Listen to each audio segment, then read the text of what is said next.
Hello, this video is going to take a look at the environmental impacts of agri-food. It's the first in a series, and we're going to begin by looking at meat consumption and livestock and the environmental impacts. So just a little bit of information in terms of prioritizing production. Uh, we're moving towards an industrial agricultural model because we are feeling a lot of pressure to produce a lot of food to feed a growing and large population globally. By 2050, we could be looking at 9.5 billion people. Some estimates are even higher than that. And on top of that, some of our current food like corn and other potential fuel sources are being diverted away from food and into fuel. So we're going to have to look at the food versus fuel issue. And climate change is another issue of concern, which, of course, most people think of automobiles and carbon emissions and that type of thing. But few people actually realize that the livestock industry is a greater contributor to climate change than is all driving put together. So this is a pretty serious issue. And one of the reasons why there's so much demand for meat is cultural, at least partly. Uh, Meat has always held a status attached to it, and so as a status symbol, something people want to have, sort of a symbol of having a high luxury diet, and people may attach their uh, position to their diet, for instance. But consumption is also highly correlated with economic affluence. So it's not just about social status, but raw economic well-being, as well as having a gender component, which we've mentioned previously, the masculinity of meat consumption, for instance. This is data. This chart shows the results of a scatter plot, which looks at GDP per capita on the y-axis. GDP is the gross domestic product, which is the size of a country's economy. And when it's per capita, we just divide it by the number of people in that country. So it divides it by the population.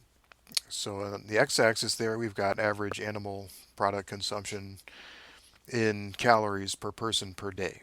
And you can see as we go up the GDP ladder from 400, which are some of the poorest countries, where also you see there are almost no calories from animal consumption.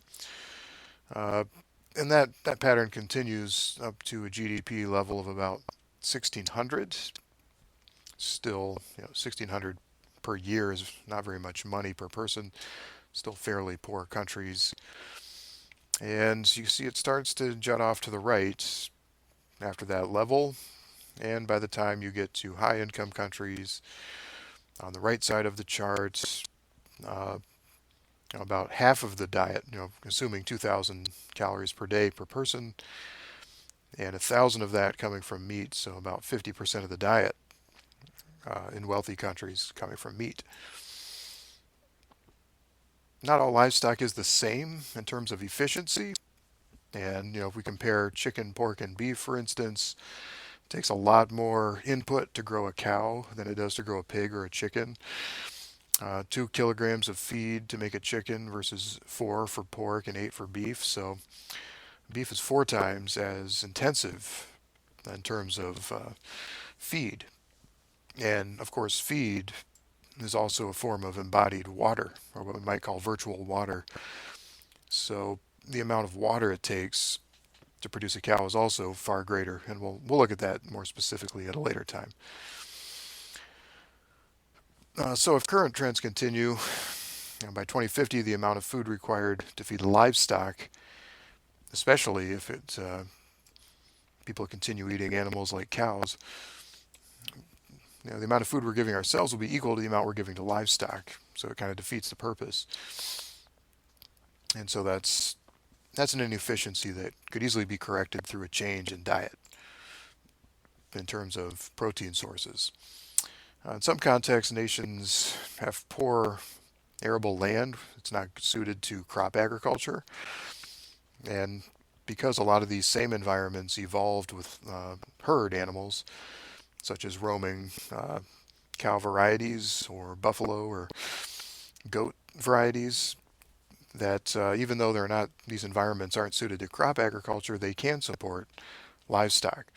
And so this is where we see some pastoral animal production in places like in Africa, for instance. So using food waste is another way to recoup some efficiencies. Using food waste to feed livestock, for instance, from human food waste to feed livestock, is an efficient way to deal with food waste problem and improve the efficiency of our caloric loss. But we can see the patterns. Fortunately, cattle and beef production, although it has continued to rise, has remained low relative to chicken consumption, which is the highest. So fortunately, most meat consumption is with the most efficient, followed by pigs, which is in the middle, although pigs are also substantially lower than chickens in terms of the rate of consumption over time. This is global food demand for other commodities, just for comparison sake, and you can see meat relative to other food stuff, starch, cereal, or dairy, which is an animal product, of course, and meat finally down at the bottom. So people do consume uh, more starchy roots over time. That's been going up. Potatoes are a big part of that. Dairy consumption has been going up. So as an animal byproduct, that's a bit of a concern. And cereal consumption has gone up along with population, for instance.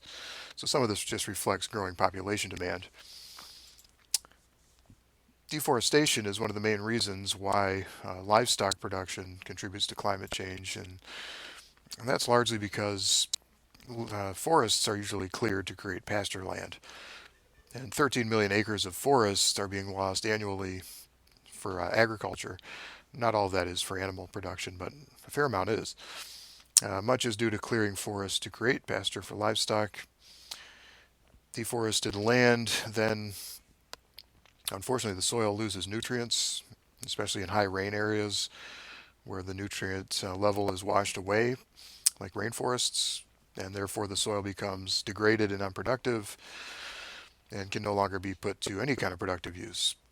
So that's a concern. But losing the trees, of course, means you're losing the ability to sequester carbon, and that's one of the greatest contributors to climate change. All right, thank you. We'll continue this discussion looking at monocrop agriculture in our next video.